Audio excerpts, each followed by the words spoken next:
نے تلاوت کی اس آیت کے بعد یہ غدیری اسلام کو بتا رہی، اس کے بعد جو آیت تلاوت کی ہے یہ سورہ مبارکہ محمد کی ایک مشہور آیت ہے، اور یہ وہ آیت ہے جس کی کے میسج کو ہم زیارت وارثہ کا ایک جملہ بناتے ہیں۔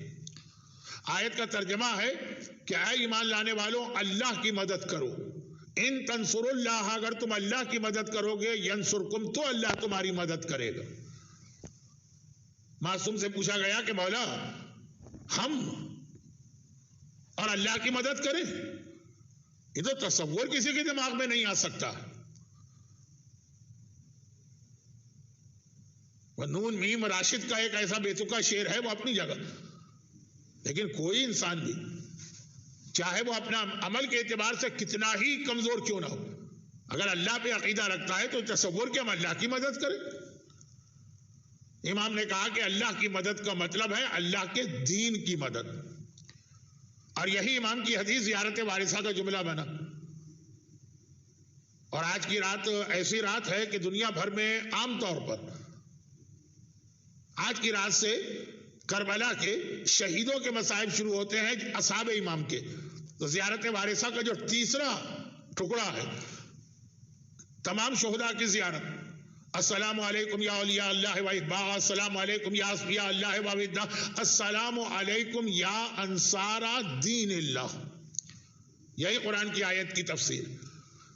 قرآن کہتا ہے اللہ کی مدد کرو، امام فرماتے ہیں یعنی اللہ کے دین کی مدد کرو، اور ہم کربلا کے شہیدوں کو یاد کر کے کہتے ہیں ہمارا سلام تم پر اے اللہ کے دین کے مددگار، یا انصار دین اللہ۔ لیکن یہ آیت میں نے اس لیے تلاوت نہیں کی تھی کہ میں اس کی تشریح اس انداز سے کروں کہ دین خدا کو کس طرح سے مدد کرنا، وہ ایک الگ موضوع۔ میں نے آیت اس لیے تلاوت کی تھی کہ کل جو بات ہو رہی ہے اسی کو آگے بڑھائیے۔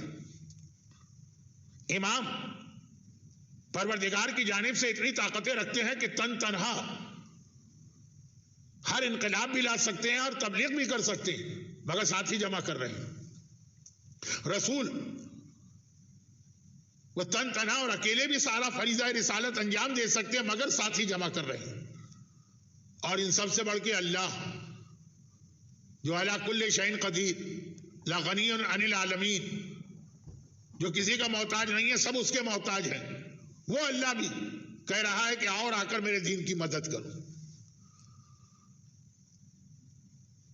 تو یہاں سوال یہ پیدا ہوتا ہے کہ آخر یہ دوسروں کو اس مسئلے میں کیوں انوالو کیا جا رہا؟ اور جیسا کہ کل میں نے کہا، میدان کربلا میں آقا حسین کا ایسے وقت میں یہ کہنا کہ حل من ناصر ہے کوئی میری مدد کرنے والا، جس مقصد کے لیے بھی حسین مدد مانگ رہے ہیں وہ حسین اکیلے خود بھی کر سکتے ہیں۔ اور سب سے بڑی اس کی مثال امام زمانہ کا ہمیں اور آپ کو بلانا۔ جیسے ہی امام ظاہر ہوں گے، فاتح خیبر کا وارث و بیٹا ہے، اگر علی اکیلے جا کے خیبر کا قلعہ فتح کر سکتے تو امام زمانہ بھی اکیلے وہ سارا جہاد کر سکتے، مگر بلائیں گے، آواز گونجے گی، اور انتظار کریں گے 3 دن مکے میں۔ تو آخر اس کی وجہ کیا؟ اس کی وجہ ایک، بہت ساری وجوہات ہوں گی، اس میں سے ایک وجہ اسلام یہ چاہتا ہے کہ نیکی جتنے زیادہ لوگ اس میں انوالو ہو، اچھا اسلام سے مطلب ہے غدیری اسلام، جتنے زیادہ لوگ اس میں انوالو ہو جائیں وہ اسلام کی نگاہ میں پسندیدہ۔ کیوں آخر زیادہ لوگ کیوں؟ زیادہ لوگ ہمیشہ پرابلم بھی کریٹ کرتے ہیں، لیکن پہلے تو وہ چھوٹی سی مثال سن لیجئے جس کا میں نے کل حوالہ تو دے دیا تھا کہ حضرت علامہ رشید ترابی علی اللہ مقامہ جیسا بے مثل خطیب، حیدرآباد دکن سے یہ سورج طلوع ہوا، کراچی میں آ کے غروب ہوا، جوانی کا زمانہ، بمبئی کے خطابت چھا گئے، شام غریبہ کی جو مجلس ٹیلی ویژن پہ پڑھتے تھے ایک ماسٹر پیس، اور اس میں آخری مجلس یقین، وہاں پہ حضرت ابراہیم کا واقعہ بیان کر رہے ہیں کہ اللہ نے حضرت ابراہیم کو حکم دیا کہ تمہیں اپنے بیٹے کو ذبح کرنا، حکم ملا ابراہیم کو. اچھا یہ امام کی حدیث ہے، لیکن کیا کروں، میری ایک بری عادت یہ کہ میں یہ چاہتا ہوں کہ اگر کسی اور سے استفادہ کر کے کوئی چیز آپ کے سامنے پیش کر رہا ہوں تو اس کا اتنا احسان تو مانوں کہ اس کا تذکرہ ممبر پہ کر دوں. بہت آسان ہو جاتا ہے نا کہ ساری ادھر ادھر کی چیزیں جمع کر کے اپنے نام سے پیش کر کے یہ امپریشن دینا کہ جیسے دیکھیے میری نالج کتنی ہے اور میں کتنی اچھی باتیں بیان کر سکتا ہوں. اب علامہ رشید ترابی کے انتقال کو اتنا عرصہ گزرا ہے کہ 2 جنریشن گزر گئی، لیکن نہیں، ان کا احسان ہے ان تمام لوگوں کا. تو خیر وقت آج زیادہ نہیں لوں گا، اس لیے کہ اب یہ سنڈے کی نائٹ ہے تو کل ورکنگ ڈے تو ہے، اس لیے مجلس 1 گھنٹے میں پوری ہونی چاہیے. خلاصہ یہ حضرت ابراہیم کو حکم ملا کہ اپنا بیٹا ذبح کرنا. کون نہیں جانتا؟ سورہ صافات میں پورے واقعے کی بڑے اچھے انداز سے تفصیل، اور بھی کئی جگہوں پہ ہے لیکن سورہ صافات میں بہت اچھے انداز. سورہ صافات آپ کو معلوم ہے نا کہ سورہ یاسین کا پڑوسی ہے. یاسین ہے 36، صافات ہے 37. مرنے والے کے سرانے اس کی مشکل آسان کرنے کے لیے سورہ یاسین کے ساتھ سورہ صافات کی بھی بڑی تاکید ہے، اور ایصال ثواب کے لیے بھی سورہ صافات کی ایک اہمیت. جیسے میں اکثر اپنی مجلسوں میں پڑھتا تھا کہ ہمارے ہاں سورہ فاتحہ اور سورہ قل هو اللہ 3 بار پڑھیں، لیکن سورہ انا انزلنا بھی مرنے والے کے لیے بہت فائدہ پہنچاتا. موضوع سے ذرا ہٹا واپس آتا ہوں. ابراہیم نے اپنے بیٹے اسماعیل کو بلایا اور کہا کہ بیٹا مجھے یہ حکم ملا، اب بتا تیری کیا رائے ہے. سوال یہ ہے کہ آخر ابراہیم کو اسماعیل سے بات کرنے کی اور ان کو بتانے کی ضرورت کیا پیش آئی؟ اس حکم کا کوئی تعلق اسماعیل سے تو نہیں بنتا. اللہ ہے ابراہیم کو حکم دیا اپنا بیٹا ذبح کرنا ہے، حکم ابراہیم کو ہے. یہ تو نہیں کہا اللہ نے کہ اپنے اسماعیل سے پوچھ کے یہ کام کرو. کتنے ہی احکامات دین عورتوں پہ نازل ہوتے، کہا شوہر سے اجازت لو اور پھر یہ کام کرو. تو یہاں تو ایسا کچھ نہیں ہے نا. ابراہیم ایک حکم دیا ہے، اسماعیل بھی ابھی چھوٹے ہی ہیں، جاؤ لے جاؤ اسماعیل کو، گلے پہ چھری رکھ کے ذبح کر دو، تم کو حکم دیا، تمہیں حکم پہ عمل کرنا ہے. اسماعیل کو آخر اس میں کیوں انوالو کیا گیا؟ تو حضرت علامہ رشید ترابی جس انداز سے بیان کر سکتے بیان کیا ہے، میں تو بیان کر ہی نہیں سکتا، لیکن خلاصہ بات کو پھیلانے کا کیا فائدہ؟ کہا اس لیے کہ اگر ابراہیم اسماعیل کو بغیر بتائے لے جاتے اور ذبح کر دیتے تو سارا اجر و ثواب ابراہیم کو ملتا. اسماعیل کو اس لیے بتایا کیا اب اس عمل میں، اس قربانی میں، اس میں حکم خدا میں اسماعیل کا بھی انوالومنٹ ہو جائے. اب جو اجر و ثواب ہے اس میں اسماعیل بھی حقدار بنیں گے کہ حکم خدا ملا ہے اور انہوں نے اس کے اوپر سارے تسلیم خم کیا. ہماری ذاکری کا ایک بہت بہت بہت بہت پرانا نکتہ، شاید شمس العلماء مولانا سبط حسن صاحب علی اللہ مقامہ کا یہ نکتہ بہت پرانا.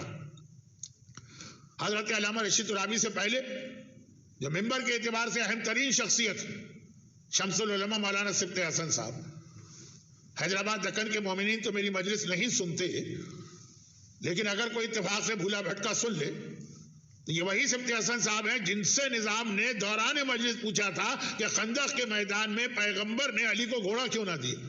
یہ وہی سبط حسن صاحب. اور وہ یہ ہے کہ ابراہیم نے اسماعیل کو بتایا یہ حکم خدا آیا، اور اسماعیل نے جو جواب دیا قرآن میں ستجدونی انشاءاللہ من الصابرین، ستجدونی من الصابرین، بابا آپ حکم خدا پہ عمل کیجئے، مجھے آپ صبر کرنے والوں میں پائیں گے. اور جب پیغمبر نے شب ہجرت علی کو بلا کے کہا تم میرے بستر پہ سو جاؤ،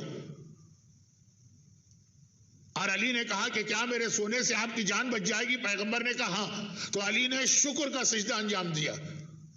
ابراہیم کو اسماعیل کو اپنی موت نظر آ رہی، سامنا کرنے کو تیار ہے، لیکن یہ کہہ کر کہ میں صبر کروں گا. علی کو اپنی موت نظر آ رہی، سامنا کرنے کو تیار ہے، لیکن شکر کیا.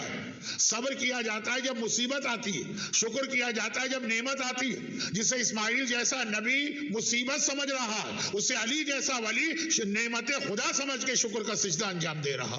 یہ فرق ہوتا ہے نبوت و ولایت میں. لیکن اسماعیل کو جو اس طرح سے شریک کیا اپنے اس عمل میں تاکہ ثواب ان کو بھی ملے. اور یہ اسلام کا ایک بہت بنیادی حکم ہے کہ جتنے زیادہ لوگوں کو ثواب میں شریک کرو. ثواب ہی تو وہ چیز ہے کہ اگر آپ اس میں لوگوں کو شریک کریں گے تو یہ کم نہیں ہوگا, یہ بڑھے گا. یہاں پہ ڈویژن نہیں ہے, ملٹیپلیکیشن ہے. لوگ کہیں گے بھائی مولانا وہ فلاں نیکی کا 100 کا ثواب ہے, اگر ہم نے کسی اور کو ملا لیا تو اس کو 50 ملیں گے تو ہمیں 50 ملیں گے. نہیں, 100 کے 200 ہو جائیں گے. نماز جماعت میں حدیث آتی ہے کہ اگر ایک آدمی جماعت پڑھے تو اتنا ثواب ہے, 2 پڑھیں اس ثواب میں سے دوسرے کو نہیں ملے گا. وہ ثواب کتنا بڑھ جائے گا, 3 پڑھے تو ثواب کتنا بڑھ جائے گا. ہم جیسوں کو تو موقع بھی مل جاتا ہے مومنین کرام کی باتیں سننے کا. مولانا ہمارے والد کے ایصال ثواب کی مجلس سے آپ نے اس میں 5 نام اور ملا دی, تو بھئی کیا نقصان ہوا. کہا جی وہ والد کا ثواب تو بڑھ گیا, بڑھتا نہیں ہے, بڑھتا ہے. ثواب تقسیم ہوتا ہے, حتیٰ یہاں تک روایت میں ہے اور فقہی مسئلے میں ہے. آپ کسی کی طرف سے حج کر رہے ہیں, اس کو پورا حج کا ثواب ملا, اس کا ڈبل ثواب آپ کو ملا. حج 1 ہوا ہے, ثواب 3 بن رہے ہیں. خیر, تو یہ بات چھوٹی چھوٹی باتیں کبھی میرے ذہن میں آ جاتی ہیں تو میں آپ کا وقت ضائع کرتا ہوں.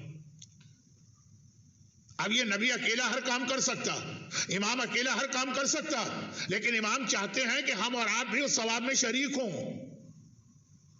جتنے زیادہ سے زیادہ لوگ شریک ہوں گے, امام ہمیں ثواب دلوانا چاہتے ہیں, رتبہ دلوانا چاہتے ہیں, فضیلت دلوانا چاہتے ہیں, جنت میں ہمارے اسٹیٹس کو ہائی کرنا چاہتے ہیں, اس لیے بلا رہے ہیں. اور اب تو حالات دنیا بتا رہے ہیں کہ شاید امام زمانہ کا ظہور بہت قریب آ رہا. ایک بات میں یہ عرض کر دوں کہ بہت ساری روایتوں میں ظہور کی کچھ ایسی نشانیاں بتائی گئی جو ہمیں اپنے زمانے میں لگتی ہے کہ بس یہ نشانی تو اب ایسی یقینی لگ رہی, لیکن نشانیاں ریپیٹ ہو سکتی ہیں. میں تو کب سے یہ کہہ رہا تھا کہ امام کے آنے سے پہلے حج پر پابندیاں لگیں گی, لیکن کتنے سارے لوگ یہ نظریہ رکھ کے بیٹھے تھے کہ حج کبھی نہیں رک سکتا, جب رکے گا تو امام آ جائیں گے. مجھے یاد ہے کہ بھرپور طریقے سے یہ بات میں نے 91-92 میں جو کویت کے حالات ہوئے تھے اور پھر امریکن فورسز نے عراق پہ اٹیک کیا تھا اور گلف کی سچویشن کچھ ایسی بنی تھی کہ شاید اس سال حج نہیں ہو, اور میں نے اس وقت سے یہ سلسلہ شروع کیا. 2 باتیں بتائیں. نمبر 1 یہ کہ کسی روایت میں یہ نہیں ہے کہ حج اگر رک گیا تو اسی سال امام آئیں, اور نمبر 2 اس سے پہلے بھی ہسٹری میں کتنی بار حج بند ہو چکا. اب تو خیر کہنے کی ضرورت نہیں, اس سال جو حج جس انداز سے ہوا اس سے پہلے ہی اتنی زیادہ یوٹیوب پر اور واٹس ایپ گروپ میں اور سوشل میڈیا پر اور عام میڈیا پر بھی ہسٹری آتی رہی کہ اس سے پہلے کتنی دفعہ حج کو روک دیا گیا. لیکن یہ ہے کہ جب حج رکا, جس زمانے میں لوگ سمجھتے تھے کہ بھائی بس اب امام قریب آنے, امام کا ظہور قریب آنا. بغداد شہر کی تباہی, بغداد ایک ایسا شہر کہ ظہور امام سے پہلے اس کی تباہی کو یقینی قرار دیا گیا, بلکہ بغداد کے بننے سے پہلے اس کی تباہی کو یقینی قرار دیا گیا. بغداد ایک نیا شہر, جیسے ہمارے یہاں پاکستان میں اسلام آباد, جیسے آسٹریلیا میں کینبرا, جیسے انڈیا کے ہریانہ میں چندی گڑھ, تو بغداد ابھی بنا بھی نہیں ہے. کب بنے گا؟ منصور دوانقی کے زمانے میں تقریباً اراؤنڈ 140 ہجرہ, اور مولا کی شہادت کب ہوئی ہے؟ 40 ہجرہ. 100 سال پہلے مولا نے کئی خطبات میں بغداد کی تباہی کا ذکر کیا. ایک چیز ابھی بنی نہیں ہے اور مولا تذکرہ کر رہے ہیں. یہی قدیر اسلام جو ایسے کو ہم مانتے ہیں کہ ساری کائنات کا علم رکھتا. لیکن بات یہ ہو رہی تھی کہ بغداد, اور جب بغداد کی تباہی سامنے آتی ہے لوگ کہتے ہیں دیکھیں یہ تو واقعی یہ یقینی نشانی ہے بغداد کی تباہی. لیکن بغداد کو یہ ایک بار تباہ ہوا. انڈیا کا ایک شہر ہے دہلی, کہا جاتا ہے 7 مرتبہ دلی لوٹی ہے. بغداد بھی کئی مرتبہ تباہ ہوا, اور ہر دفعہ کی تباہی میں لوگ یہ سمجھے کہ بس اب دیکھیں یہ یقینی نشانی پوری ہو گئی, اب اس سے زیادہ کیا یہ تباہ ہوگا. ہم نے دیکھا دوبارہ بنا, پھر رونق ہوئی, پہلے سے زیادہ رونق ہوئی, اور پہلے سے بڑی تباہی ہے. یہ میں اتنی تمہید کیوں باندھ رہا ہوں؟ آج کا میرا موضوع امام زمانہ نہیں, آج کا میرا موضوع ظہور کی نشانیاں نہیں. آج کا میرا موضوع پاکستان میں ایک جملہ اکثر کہا جاتا ہے کہنے والے کی نیت خدا معلوم، کچھ اچھے لوگ بھی کہتے ہیں کچھ برے لوگ، لیکن اس کا اثر یہ بنتا ہے کہ واجبات وغیرہ کی پابندی کی کوئی خاص ضرورت نہیں. وہ ایک جملہ، خالی ایک جملہ اس سے وہاں تک پہنچنے کے لیے. ظہور امام کی بہت ساری نشانیاں، میرا موضوع ہی نہیں ہے، یعنی آج کی حد تک نہیں ہے، ورنہ تو میں بہت زیادہ اس پہ بات کرتا ہوں. اس میں ایک بات سن لیجیے، کیونکہ میں 45 سال سے ظہور امام زمانہ پہ بات کرتا چلا آ رہا ہوں. یہ کوئی بڑائی نہیں سے بتا رہا، یہ کوئی میں فخر نہیں کر رہا، یہ کوئی میں تکبر نہیں کر رہا، یہ میں اپنا کوئی پروپیگنڈا نہیں کر رہا.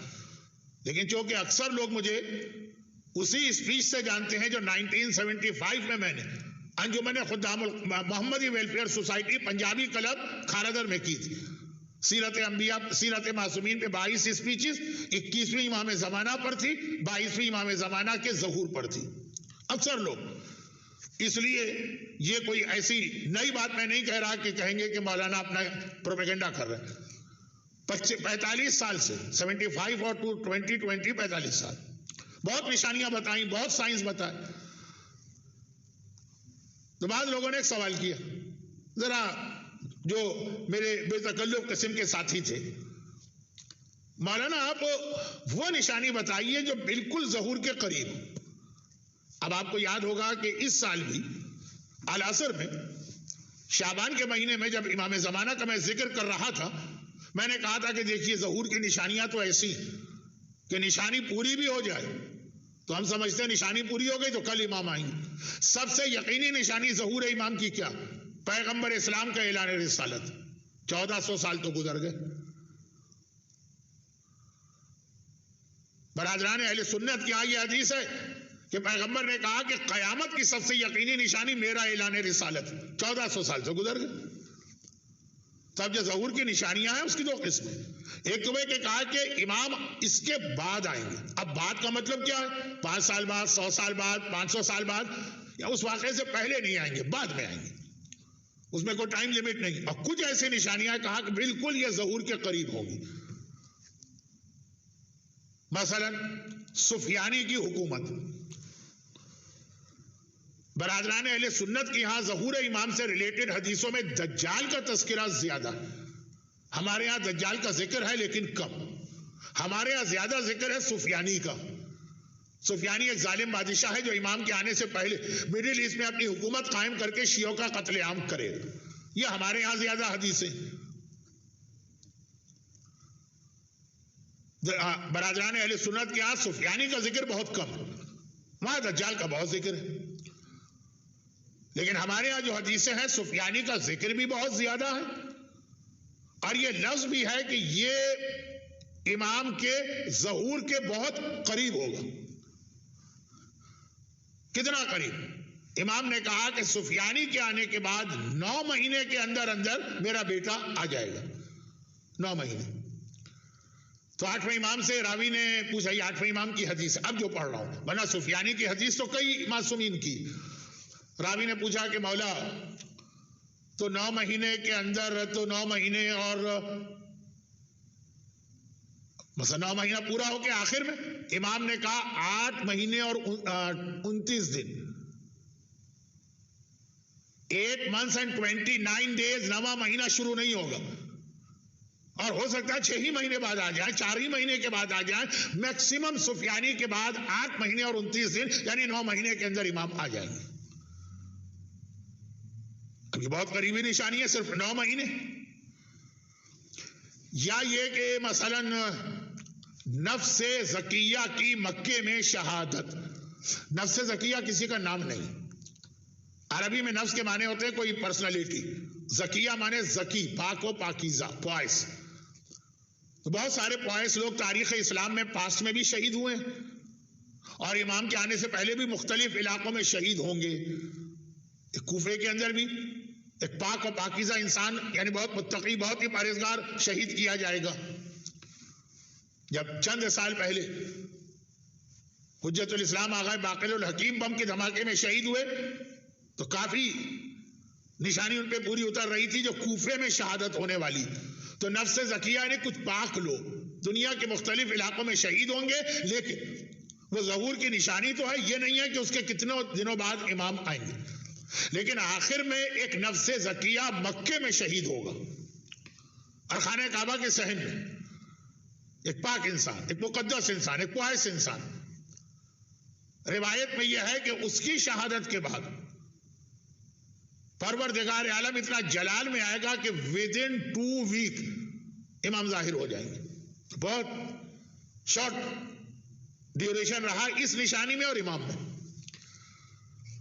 تو کسی نے مجھ سے کہا، اور ایک زمانے میں تو ہنسی مذاق میں بہت ساری باتیں لوگ سیریس بھی کہہ جاتے تھے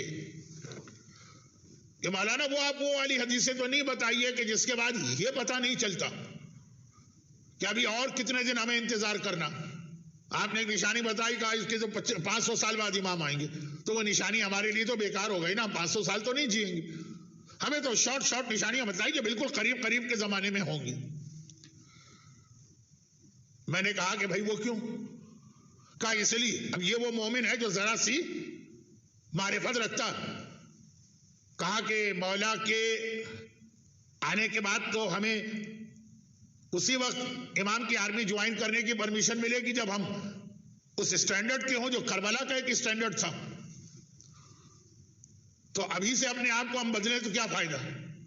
معلوم ہے کہ ہم نے ایک نشانی دیکھی کہ ارے امام قریب آ رہے ہیں، نمازیں بھی شروع ہوا، داڑھی بھی رکھ لی اور عورتوں نے حجاب بھی کر لیا اور بچے کی برتھ ڈے پارٹی میں بھی مکس گیدرنگ کو نکال پھینکا اور گانے بجانے بند کیا اور ڈسکو ڈانس بند کیا اور غیبتیں بند کر دی. پتا چلا ایسی نشانی ہے جس کے 80 سال بعد امام آئیں گے. تو ہم تو 80 سال ایسے بے وقوف بنے بیٹھے رہے. کبھی لوگ اسی انداز سے دین کی باتیں کرتے. مولانا ایسی نشانی بتائیے جو آسان ہو. 9 مہینے ٹھیک ہے، 15 دن ٹھیک ہے، پورے زندگی عیش کرو، آرام کرو، گناہ کرو، انٹرٹینمنٹ کرو، شیطان کے راستے پہ چلو. جب 15 دن رہ جائیں تو توبہ کر کے امام کو جوائن کر لینا. کتنے ہی لوگ ایسے ہمارے ہاں جو کہتے ہیں کہ جی ہاں نیکیاں کریں گے بڑھاپے میں جا کے. پاکستان اور انڈیا دونوں جگہ ایک زمانے میں حج تک کے بارے میں تھا کہ حج بڑھاپے میں کرنا. اس کا ریزن کیا تھا؟ میں نے تو بہت بوڑھوں کو حج کرائے ہیں نا جب میں خود جوان تھا.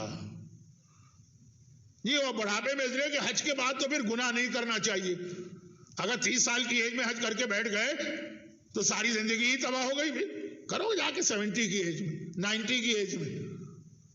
پھر گناہ سے بچنا آسان بھی ہے کیونکہ زندگی بہت تھوڑی رہ جائے گی.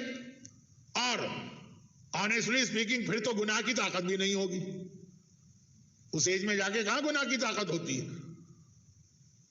اندھا آدمی بہت خوش ہوتا ہے میں نے آج نامحرم کو نہیں دیکھا، اور بہرا آدمی بہت خوش ہوتا ہے میں نے گانے نہیں سنے، اور لنگڑا آدمی بہت خوش ہوتا ہے کہ میں ڈانس نہیں کرتا ہوں. ارے بھائی اب تم اس قابل بھی نہیں رہے کہ گناہ کرنا چاہو تو گناہ کرو. تو ایک تصور تھا کہ حج کے بعد اپنے آپ کو چینج کر دینا، گناہ نہیں کرنا تو حج کرو اس ایج میں جا کر. جوانی میں جوانی کے مزے لوٹ لو، پھر جا کے حج کر لیں گے. تو حج کے علاوہ بھی ایک کنسپٹ لوگوں کے ذہن میں یہ بھی ایک وجہ ہے کہ اللہ نے کبھی ہمیں موت کا وقت نہیں بتایا تاکہ ہر وقت آدمی تیار بیٹھے. اگر ہمیں موت کا وقت پہلے سے معلوم ہو جاتا تو ایک تو وہ تماشا ہوتا جو حضرت موسیٰ کے لشکر میں ہوا، وہ ایک الگ روایت ہے، ٹائم نہیں. مگر وہ تو کافر تھے، جنہیں ان کی موت کا وقت معلوم ہو گیا تو انہوں نے کیا تماشا کیا. کافروں کو چھوڑے، مومنوں کی بات بہت آسان ہو جاتا ہمارے لیے. اگر ہمیں پتا چل جاتا کہ ہماری موت ہوگی 2035 میں تو 2034 تک دل کھول کے گناہ کرتے. جب اللہ کی رحمت اتنی وسیع ہے کہ مرنے سے ایک دن پہلے بھی تمہاری توبہ قبول ہے، تو یہ تو ایک بے وقوفی ہوئی نا کہ پورے 70 سال اپنے آپ کو تقوی کی رسی میں باندھ کے بیٹھے رہو. نہیں، 69 ایئر تک گناہ کرو، آخری سال توبہ کر لو. اگر پتا ہوتا کہ موت آئے گی کب. عجب اس کے دوسرے بینیفٹ اپنی جگہ ہیں، اور بھی بڑی ہم کو آسانیاں ہو جاتی اگر موت کا وقت معلوم ہوتا. اللہ بندے کو آسانی دینا چاہتا ہے لیکن ان آسانیوں کے نتیجے میں بندہ گناہ کرے گا. آسانیاں کیا ہوتی؟ بھائی ہم سپر مارکیٹ میں جاتے ہیں، کھانے پینے کی کوئی چیز اٹھاتے ہیں، پہلے دیکھتے ہیں ڈیٹ آف ایکسپائری کیا ہے. اب اگر بچہ پیدا ہوتا اس کے ساتھ ہی اللہ اس کی ڈیٹ آف ایکسپائری بھی ساتھ میں بھیج دیتا. پیشانی پہ لکھا ہوا آ جاتا جیسے ظہور امام کے بعد ہر ایک کی پیشانی پہ آ جائے گا نا کہ ھذا مومن اگر مومن ہے، ہاذا کافر اگر کافر ہے، یا یہ کہ بچے کے پیر کے اوپر لکھا ہوا آ جاتا، جیسے مردہ خانے میں مردوں کے انگوٹھے کے اندر وہ ٹیگ لگایا جاتا ہے، لکھا ہوا آ جاتا یہ بچہ آج پیدا ہو رہا ہے، مثلا آج کسی کے گھر بچہ پیدا ہوا، جب پیدا ہوتا ساتھ میں اس کی ایکسپائری ڈیٹ بھی ہوتی ہے کہ 2020 میں پیدا ہوا ہے، 2080 میں جا کے ہی مرے گا. کتنی آسانیاں ہو جاتی. خاندان میں کوئی شادی ہوتی، لوگ اس کو کارڈ دینے جاتے، کہتے کہ نہیں بھائی آپ یہ شادی 1 مہینے پہلے کر لیں. کیوں؟ کہ جو آپ نے ڈیٹ بتائی ہے تو میری ایکسپائری ہو چکی ہوگی. ہمارے فنکشن خراب ہوتے ہیں کہ نہیں ہوتے؟ کسی نے اپنی بیٹی کی شادی رکھی، آج کی دنیا میں آدھا خاندان اگر ملک میں ہے تو آدھا دنیا میں پھیلا. اب یہ بچی ہے تو اس کے مثلا چچا ہیں، تایا ہیں، ماموں ہیں، خالہ ہیں، کوئی کینیڈا، کوئی امریکہ، کوئی آسٹریلیا، کوئی نیوزی لینڈ، کوئی پتہ نہیں کہاں کہاں، وہ سب کو بلایا جا رہا ہے. تو اب اسکول ہالیڈے ہو اور اس کو جاب سے چھٹی ملے، وہ ساری ڈیٹ فکس کی جاتی کہ بھائی سارے رشتہ دار آئیں. تو بہت اہم شادی ہے خاندان، رشتہ دار پہنچے، پتہ چلا اس بچے کا باپ مر گیا. اب آج کل تو مجبوری میں لوگ پھر بھی شادی کر دیتے ہیں، لیکن کچھ عرصے پہلے تک شادی کینسل. اور اگر پہلے سے معلوم ہو جاتا ہے کہ یہ جو باپ ہے نا یہ کس دن ایکسپائر ہونے والا ہے، کب مرنے والا ہے، اس سے 1 مہینے پہلے شادی کی ڈیٹ رکھ لیتے. آج بھی ایسا ہوتا ہے. کچھ ایسی بیماریاں ہیں کہ ڈاکٹرز کہہ دیتے ہیں کہ بھائی اس کی یقینی موت ہے 6 مہینے میں. تو اس قسم کے سارے فنکشن کہ بھائی ماں ہے اپنی بیٹی کو دلہن بنتے دیکھ لے، اس سے پہلے ہی رکھ لو اس کی شادی. تو کتنی آسانیاں ہوتی. مگر آسانیوں کا نتیجہ یہ نکلتا کہ اگر ہمیں اپنی ایکسپائری ڈیٹ معلوم ہو جاتی تو اس سے 1 ہفتے پہلے تک ہم دل کھول کے گناہ کرتے. اچھا دیکھیے، جو اللہ کی معرفت رکھتا ہے وہ اللہ کی وجہ سے گناہ نہیں چھوڑے گا، گناہ چھوڑے گا. جو رسول اور امام کی معرفت رکھتا ہے وہ ان کی وجہ سے گناہ چھوڑے گا. لیکن کچھ ایسے لوگ ہیں نا جو اس لیے گناہ سے بچتے ہیں کہ قبر کا عذاب ہے، قیامت کا عذاب ہے، یا امام کو کیا منہ دکھائیں گے، یا اللہ رسول کو کیا جواب دیں گے. تو ان کے لیے بڑی آسانی ہوتی ہے. اللہ نے کہا اسی لیے ڈیٹ نہیں بتاؤں گا، ہر منٹ تیار رہو. یہ تم کہہ رہے ہو بڑھاپے میں توبہ کروں گا، تو تمہیں یقین ہے کہ تم بوڑھے ہوگے، کل مر سکتی ہو. تمہیں یقین ہے کہ بڑھاپے میں حج کروں گا، بوڑھے ہوگے، اگلے مہینے مر سکتے ہو. تو ہر وقت ہم تیار رہیں. ظہور ہے امام کی نشانیاں. تو مولانا یہ اس میں نہ ہونے پائے، تو آپ ہمیں ظہور کی وہ نشانیاں بتائیے جو بالکل قریب قریب، تاکہ پھر ہم اس وقت اپنے آپ کو چینج کر لیں. ہیں نفس زکیہ کی شہادت کا صرف 2 ہفتے میں امام آئیں گے، سفیانی کی حکومت کا صرف 9 مہینے میں امام آئیں گے. یا یہ والی ایک نشانی میں پڑھ رہا ہوں، یہ بھی ہے کہ بالکل امام کے قریب ہوگی. اب ہو سکتا ہے کہ آج جو دنیا کے حالات ہیں یہ وہی ہو سکتا ہے یہ دوبارہ کبھی ہونے والے ہوں. ایک نشان. اچھا یہ بڑی عجیب نشانی ہے. دجال کے لیے میں نے کہا کہ زیادہ تر برادران اہل سنت کے یہاں، سفیانی کے لیے کہا زیادہ تر شیعوں کے یہاں. یہ وہ نشانی ہے جو شیعوں کے یہاں بھی ہے، سنیوں کے یہاں بھی ہے، کیونکہ قرآن کریم میں آ گئی. قرآن میں دجال کا نام نہیں آیا، قرآن میں سفیانی کا نام نہیں آیا، یہ نشانی آئی. کرسچنز میں بھی ہے، بائبل میں آئی یہ نشانی، جوز میں بھی ہے، اس لیے کہ اولڈ ٹیسٹمنٹ میں آئی ہے یہ نشانی. اور وہ کیا ہے؟ یاجوج و ماجوج، گوگ اور میگوگ. آخری زمانے میں دجال آئے گا، آخری زمانے میں سفیانی آئے گا، آخری زمانے میں یاجوج و ماجوج آئیں گے. دجال سفیانی کا اتنا تذکرہ نہیں ہے اولڈ ٹیسٹمنٹ میں. دجال کا اینٹی کرائسٹ کہہ کے ہے تھوڑا سا، لیکن اتنا نہیں. یاجوج و ماجوج پہ تمام ابراہیمی مذہب متفق ہیں، چاہے یہودی ہوں، چاہے عیسائی ہوں، چاہے مسلمان. اور مسلمانوں کے بھی سارے فرقے متفق ہیں، کیونکہ قرآن میں ایک جگہ نہیں 2 جگہ یاجوج و ماجوج کا تذکرہ ہوا. قالوا یا ذا القرنین ان یاجوج و ماجوج مفسدون فی الارض. پہلے سورہ کہف میں ہوا کہ جب ذوالقرنین اس علاقے میں گئے، کہا کہ یاجوج و ماجوج نے زمین میں تباہی بپا کر رکھی ہے، ہمیں ان سے بچاؤ. اور دوسرا اس سے اہم یہ تو بات ہے، پہلا ذکر آیا سورہ کہف میں 18 نمبر کا سورہ، یہ بات ہے پاسٹ کی، بہت پرانی. اور سورہ انبیاء میں تذکرہ آیا ظہور امام کی، فَإِذَا فُتِحَتْ يَاجُوجُ وَمَاجُوجُ وَهُمْ مِنْ كُلِّ حَدَبٍ يَنْسِلُونَ. سورہ انبیاء کی آیت. اچھا یہ ذرا مجھے یہ آیت بچپنے سے غلط یاد کرائی گئی ہے، تو میں کبھی اس کو غلط بھی پڑھ دیتا ہوں، یعنی زیر زبر فُتِحَتْ يَاجُوجُ وَمَاجُوجُ صيغہ مجہول کو صيغہ معروف پڑھتا ہوں، لیکن خیر وہ ایک الگ سبجیکٹ ہے، کل بات کروں گا یا پرسوں۔ آیت کا ترجمہ کیا ہے؟ قیامت کا تذکرہ قرآن کر رہا، قیامت کے قریب کا، جسٹ بیفور ظہور۔ کہا کہ جب یاجوج و ماجوج کو کھول دیا جائے گا۔ پہلی آیت میں تھا یاجوج و ماجوج کو بند کر دیا گیا، لوگوں نے کمپلین کی تو حضرت ذوالقرنین نے ایک بہت بڑی دیوار بنا دی، اور اب قرآن کہتا ہے آخری۔ دیکھیں یہ وہ نشانی ہے ظہور امام کی جو کسی حدیث میں نہیں آئی ہے، قرآن کی آیت میں۔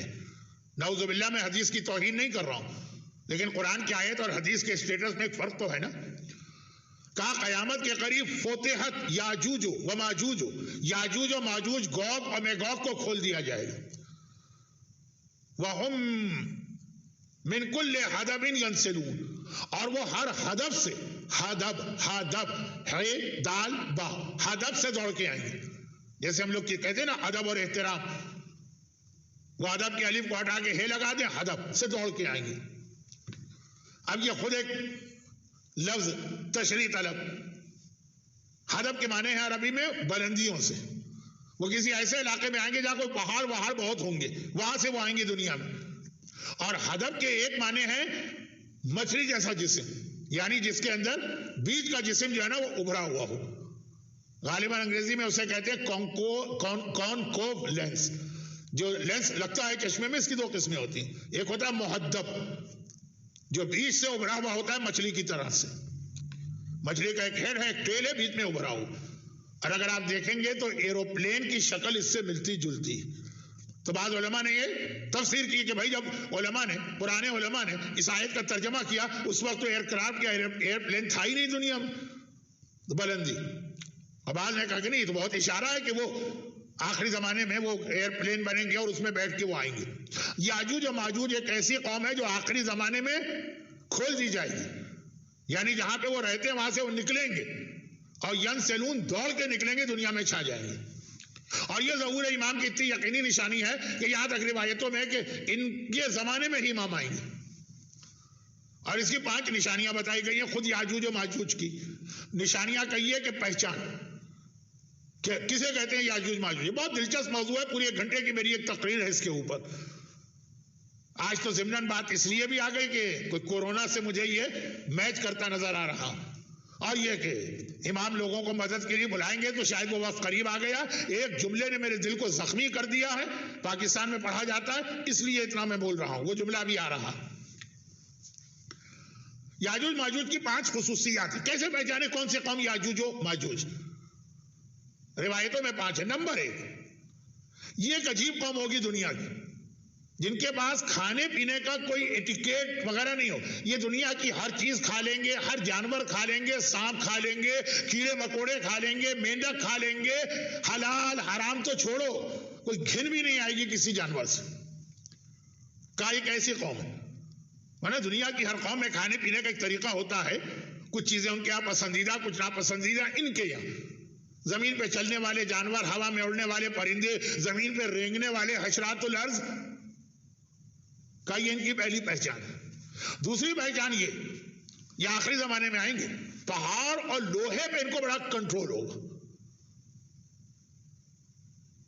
اب میں نام نہیں لینا چاہتا ہوں، لیکن نام لینے پہ مجبور۔ یہ نہیں کہہ رہا ہوں آج کل ہے، ہو سکتا ہے کہ 100 سال کے بعد پھر ایسا کچھ ماحول بنے۔ چائنا، ریلوے لائن جتنی ترقی چائنا نے کی ہے کچھ بھی نہیں، دنیا میچ ہی نہیں کر سکتی۔ جاپان کی ایک بلٹ ٹرین مشہور ہے، چائنا ایسی جگہ، وہ تبت جیسے اونچے پہاڑوں پر کتنے آرام سے ریلوے لائن لے کے گئے، سمندروں میں، دریاؤں میں، پہاڑوں میں، لوہا پورا ان کے ہاتھ میں کنٹرول۔ پورے مڈل ایسٹ میں جتنی ریلوے لائن آج کل بچھائی جا رہی ہے سب میں چائنا کا حصہ۔ لیکن میں تو بات کر رہا ہوں کہ مشکل ترین ریلوے لائن دنیا کی، جائیے یوٹیوب کے اوپر اور اسی انداز کی کوئی انگریزی عبارت ٹائپ کیجئے کہ موسٹ ڈیفیکلٹ یا موسٹ مشکل، ڈرانے والی ریلوے لائن زیادہ تر آپ کو چائنا کی ملے گی۔ اور پہاڑ ایسے بڑے بڑے، ایسے سخت، ایسے خطرناک پہاڑ، اس پر سے راستے بنائے، اس میں پل بنائے، اس میں سرنگیں بنائے۔